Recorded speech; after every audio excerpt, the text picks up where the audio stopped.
दोस्तों, आज की वीडियो में हम बात करेंगे निकाह के बाद पहली रात की अहमियत के बारे में।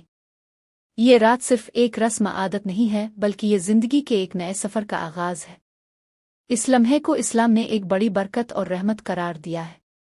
इस्लाम में निकाह के बाद पहली रात को मोहब्बत, इज्जत और सुकून की बुनियाद रखने का वक्त कहा गया है। नबी करीम ने फरमाया, तुम में सबसे बेहतर वो है जो अपने घर वालों के साथ बेहतर हो, और मैं अपने घर वालों के साथ सबसे बेहतर हूँ। तिर्मिज़ी शरीफ। पहली रात को मियाँ बीवी के दरमियान मोहब्बत भरी गुफ्तगू होनी चाहिए। दोनों एक दूसरे को समझने और अपनाने के लिए वक्त निकालें।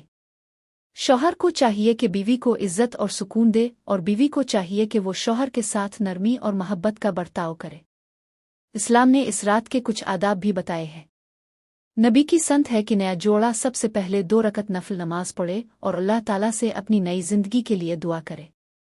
दोस्तों, याद रखें, पहली रात का मकसद सिर्फ जिस्मानी ख्वाहिश पूरी करना नहीं, बल्कि मोहब्बत, एतमाद और इज्जत की बुनियाद रखना है। यही वो लम्हा है जो आने वाली जिंदगी को मजबूत और खुशहाल बना देता है।